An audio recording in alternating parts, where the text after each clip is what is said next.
जिसको जितने मिनट, जितने सेकंड, जिस योनि में रहना उसके आगे नहीं रह सकता।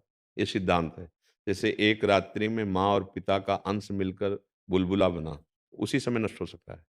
हुआ 3 महीने में, वो उसमें नष्ट हो सकता है, या 9 महीने में, वो उसमें नष्ट हो सकता है, या बाहर आके नष्ट हो सकता है, या 100 वर्ष जी के नष्ट हो सकता है। अब उसकी जितनी आयु है, आपका जितना संसर्ग है, उतने मिनट का रहेगा, उतने सेकंड। वो माँ के गर्भ में केवल इतने दिन के लिए आया। तत्काल एक भागवतिक प्रसंग है, जब अष्टवसु वशिष्ठ जी ने उनको श्राप दे दिया था।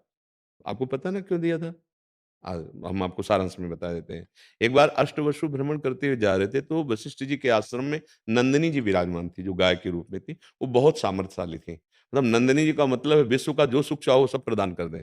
उनका जो दूध पी ले वो अमर हो जाए, बड़ी महिमा थी। तो उनमें से एक जो वसु थे, उनकी पत्नी ने कहा, मृत्यु लोक में एक हमारी मित्र है, राजकुमारी, अगर हमको इसका दूध मिल जाए और उसको पिला दूँ, तो अमर हो जाएगी। तो उनका ऐसे कैसे दूध? बछड़ा वहाँ, अगर वशिष्ठ जी आ गए तो सामर्थ्यशाली ऋषि तत्काल साथ दे देंगे, तो उनका फिर चुरा लो गाय को। तो इतने महान देवताओं में भी श्रेष्ठ वसु होते हैं, प्रेरणा ऐसी हुई कि उन्होंने ऐसी गलती कर दी, गाय चुरा ली। जब वशिष्ठ जी आए और देखा कि गाय नहीं है, तो ध्यान के द्वारा देखा, अरे! इन देवताओं में श्रेष्ठ वसुओं में ऐसी मानुष बुद्धि कैसे आ गई? ये चोरी आदि करना तो मनुष्य बुद्धि में होता है, देव से भी श्रेष्ठ वसुओं में नहीं। तो उनका इनको दंड चाहिए अब, क्योंकि दंड के अधिकारी सामने प्रकट हो गए और कहा, कहाँ? वो सब डर गए। बोले, जाओ तुम मृत्यु लोक में मनुष्य रूप में जाओ, जन्मो। तो 7 चरणों में गिर गए और कहा, भगवान मेरा कोई दोष नहीं, बस मैं केवल संग में था। तो उनका, जन्मोगे तुरंत मर जाओगे।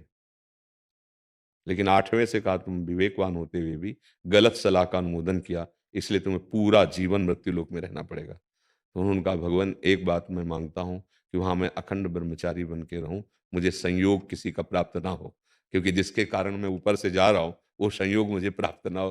तो उनका तथास्तु ऐसा ही हो। अब ऐसे वसुओं को गर्भ में कौन धारण करे? तो माँ गंगा। तो आपको पता है होगा चरित्र, कि जो ही बालक प्रकट होता था, आके गंगा जी में डाल के डुबो देती थी। जब 8वें का हुआ तब शांतनु जी को रहा नहीं गया। उनका, तू कौन है? ऐसी मैं किसी भी स्त्री के हृदय को नहीं देखता कि अपने नवजात शिशु का वध कर दे गंगा में जाके। तू कौन है? स्त्री है या कौन है तू? और ये उन्होंने शर्त रख दी, जिस दिन पूछ लिया कौन हो, क्या कर रही हो, उसी दिन मैं आपसे अलग हो जाऊंगी। तब बताया कि मैंने पहले तुम्हें इसीलिए नहीं बताया कि तुम्हारी हिम्मत नहीं होती हमारी तरफ देखने की, मैं जगत को पावन करने वाली गंगा हूँ। होश उड़ गए कि अभी जो पत्नी रूप में थी, ये साक्षात भगवती गंगा जी।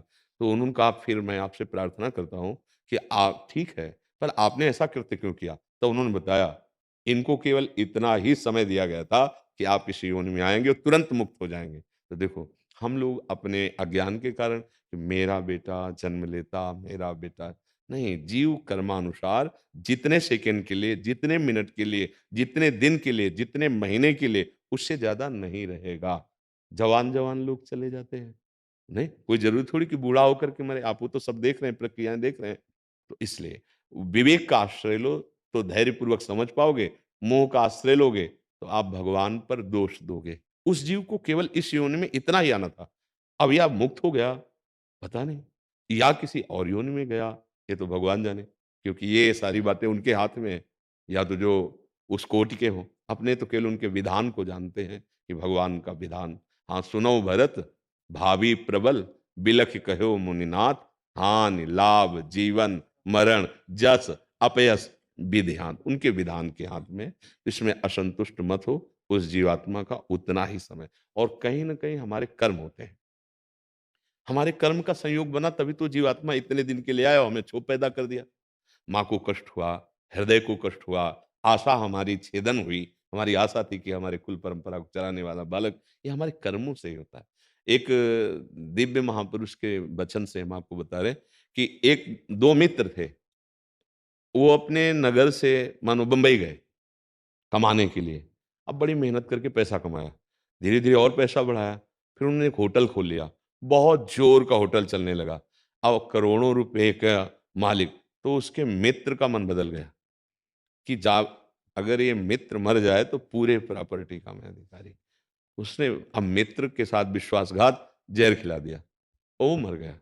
सारी प्रॉपर्टी बेची, खूब जमीन गांव में खरीदी, व्यापार बढ़ाया। अब गाँव में जब पूछा कि तुम्हारे साथ जो मित्र गया था, तो उनका वो तो रास्ते से ही अलग हो गया था। हमें उसके विषय में कुछ नहीं पता। अब वहाँ गाँव के लोग थोड़ी बम्बई में देख रहे थे। लेकिन जो देख रहा था, वो रचना कैसी रचता है। अब ब्याह हुआ, कुछ दिन बाद गर्भ रहा, बढ़िया पुत्र पैदा हुआ, अब तो खुशी ही खुशी।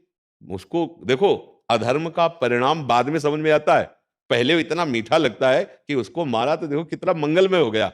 जमींदार हो गए, व्यापार बढ़ गया, ब्याह हो गया, पुत्र हो गया। अब पुत्र स्वस्थ और इतना लुभावना कि माता-पिता दोनों आकर्षित उस पर। अब पढ़ाई-लिखाई में इतना ग्रेजुएट, अब उसको अमेरिका भेजा। पैसा खूब था, वहाँ पढ़ना-लिखना शुरू किया, बीमारी शुरू हो गई। अब वहाँ से जब अब यहाँ से बेचना शुरू हुआ। पहले रुपया जाते रहे, फिर जेवर आदि बेची, फिर संपत्ति बेचना जो जड़ संपत्ति खेती आदि, धीरे, धीरे, धीरे कर्जा ले लिया। करोड़ों का कर्जा ले लिया। अमेरिका में औषधि चलती थी। जब नहीं रहा, तो बचाने भर का पैसा, तो उसको वापस बुलाया और गोद में ऐसे रख के रो रहे थे कि बेटा, अब कुछ नहीं बचा। करोड़ों का कर्जा हो गया, अब क्या करूँ? तो मुस्कुराया और कहा, दोस्त समझे? तो कहा, तुम मुझे दोस्त बोलते हो बेटा? बोले हाँ, वही बंबई वाला दोस्त। पूरा हिसाब बराबर, कर्जे में, और ये जा रहा हूं, और शरीर छोड़ा चला गया। मिटिया मेट हो गया ना मिटिया मेट। हमारा कोई कर्म, अब हमें तो पता नहीं होता ना, वही आके हमको दुख देता है, वही आके ऐसे विधान बनाता है कि हम महान दुख में, अब पूरे जीवन, अब उस कर्जा निपाटने में, और पुत्र का राग बहुत हर तरह के कर, इसीलिए बार बार हम कहते हैं अध्यात्म योग के बिना हमारा जीवन बिल्कुल मृत तुल्य जीवन है। ऐसी घटनाएं हैं, ऐसी परिस्थिति है। मानो उसने आपका वर्ण किया, आपने छल कर दिया, अब उसके जीवन में क्या रहेगा? आपने उसका वरण किया, उसने छल कर दिया। अब आपका जीवन, कितने यहाँ घटना आती है कि प्रेम विवाह हुआ था, उन्होंने आत्महत्या कर ली, उनको धोखा मिला, चाहे दोनों पक्ष में किसी का।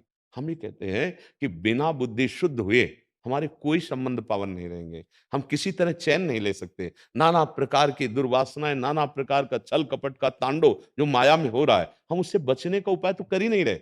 सोच रहे हैं माया समेटने से सुख केवल प्राप्त हो जाएगा। ये कोई न कोई हमारे कर्म होते हैं। अध्यात्म के बिना आप समझ नहीं सकते, माया का बहुत विचित्र खेल है। यहाँ जितनी श्वासों के लिए आप आए, बस उतनी श्वास, इसीलिए सबको कहते हैं 50 वर्ष में तुमने पचासों करोड़ रुपए कमाए, संपत्ति कमाई, लेकिन जब आखिरी श्वास होगी तो पूरी 50 वर्ष की श्वासों से कमाई हुई संपत्ति देकर एक श्वास भी नहीं बढ़ा सकते। ऐसी श्वासों में राधा राधा जपो। सब मेहनत के कार्य करो, व्यापार करो, नौकरी करो, पर राधा राधा जपो, तभी श्वास सार्थक होगी। और अभाव मत पुत्र का समझना, आना होगा तो आ जाएगा, नहीं श्री कृष्ण को पुत्र बना ले, गोपाल जी को। हाँ, पूरा निर्वाह करते हैं, हमने देखा है। एक माई थी, आज के 15-20 वर्ष के पहले, वो गौड़ेश्वर संप्रदाय की थी, टाट लगाती थी और गोपाल जी को छाती में रखती थी। क्या स्थिति थी! इधर दूध की बोतल, इधर टॉफ़ी, इधर ये, मेरे लाला ऐसे-ऐसे गोपाल जी को, और विरक्त संत थे। पूरा वृंदावन हमारा उनका सम्मान करता था। परिक्रमा में ही टहलती रहती थी, फुटपाथ में ही सोती थी। क्या वैराग्य उनका था, टाट की लंगोटी और टाट लगाए और स्त्री शरीर, और गोपाल की मैया ही नाम से प्रसिद्ध थी वो। अगर हम ठाकुर जी को अपना बाल भाव, अपना लाला बना लें, तो अंतिम संस्कार वही करते हैं, आप ध्यान रखना। अंतिम फाइनल वही लाला आके करेंगे, दूसरे नहीं करेंगे। अगर प्रगट में आ जाते हैं, तो वही आते हैं विविध रूपों में, और नहीं आते तो शोक नहीं करना, आपने प्रभु को बुला लिया। हाँ, करुणा निधान भगवान, जो भाव से आप भजोगे, वही आपको अनुभव करा देंगे। ये उनके वचन हैं, ये यथा माम प्रपद्यन्ते तास्तथैव भजाम्यहम्, जो मुझे जैसे भजता है, जैसे। एक बार यशोदा मैया किसी सेवा में थी, और लालजू महाराज धीरे-धीरे, देखो, नंद बाबा की डेहरी बड़ी मोटी थी दरवाजे की। पहले पुराने घरों में होती थी ना, अब नंद बाबा का महल, अब लालजू महाराज धीरे-धीरे छाती रखी, तो पीछे के चरण उठ गए। अब आगे के हाथ जमीन में नहीं जा रहे, छोटे लाला हैं, अब रो रहे हैं। तो नारद जी उस समय आ गए, उन्होंने देखा, कहा प्रभु, हमको संशय में मत डालो। एक बार अपना चरण बढ़ाया था तो ब्रह्मलोक तक गया था, आप ही हो, वामन रूप में, और आप डेहरी नहीं लांघ पा रहे, हम आपको उतार दें? बोले आप चुप, दूर खड़े देखो, ये सुख हम माता यशोदा के लिए कर रहे हैं। रोना शुरू, मैया आई दौड़ के, और अरे मेरो लाला, और दासियों को डांट रही, देखो कितना कष्ट लाला पाए। नारद जी से क्या कहते, तुम चुप, दूर, तुम्हारे लिए मैं भगवान हूँ, मैया के लिए मैं लाला हूँ, उसको ये यथा माम प्रपद्यन्ते तास तथैव भजाम्यहम्। जैसा भाव करो मेरे भगवान इतने कृपालु हैं, वैसा आज भी वही बने हैं। तुम्हारी पत्नी में भगवान ही बैठे हुए हैं, तुम्हारे परिवार में भगवान ही बैठे। जिस दिन वो अंतर्ध्यान हो जाते हैं, आप उसे मरा समझकर शरीर को नष्ट कर देते हैं। अगर यही ज्ञान हो जाए, सिया राम मैं सब जग जान, अभी मुक्त हो जाओ, अभी परमानंद में निमग्न हो जाओ। बस हम भगवान को भूले हुए हैं और सब याद है, और सब याद है। यही माया खेल है। अगर हम केवल भगवान को याद कर लें, तो फिर हमारी जीत हो जाए, हम भगवत प्राप्त हो जाए, हम परमानंद, हमें अभाव नहीं लगेगा। आपको सच्ची कहते हैं, जैसे बचपन से भगवान के मार्ग में चले ना, पिता, माता, भाई, रिश्ते, नाते जितने प्यार हैं, वो सब प्रभु से मिले हैं। ऐसे नहीं, ऐसे कोई मतलब ऐसे कैसे रहा जा सकता है आप सोचो? बिना अपने प्यारे के प्यार के कैसे रहा जा सकता है? केवल बातें बनाने से मन को नहीं रोका जा सकता। मन विषयों में भागेगा, विषय भोग करेगा। उसको अगर रोका जा सकता है, तो प्यार के बल से रोका जा सकता, और वो प्यार प्रभु देते हैं, माता का, पिता का, भाई का। जिस समय जो ज़रूरत पड़ी, मेरे भगवान वही रूप धारण करके प्यार दिए। आज आपको भी वही प्यार दे रहे हैं। आप पहचान नहीं पा रहे। आप अपनी स्त्री मान रहे हो, आप अपना पुत्र मान रहे हो, आप उसे पिता रूप में देख, पर उसे नहीं देख रहे जिसको देख रहे हो। जब मान लो पिता के शरीर से प्यार है और वो पिता निकल जाए, तो उस शरीर को क्या करोगे?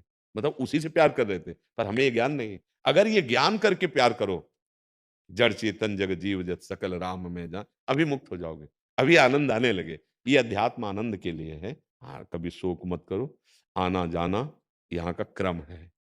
आना जाना मिटाना ये मनुष्य जीवन का कर्तव्य है। अगर इस कर्तव्य का पालन कर लिए, तो निहाल हो जाओगे।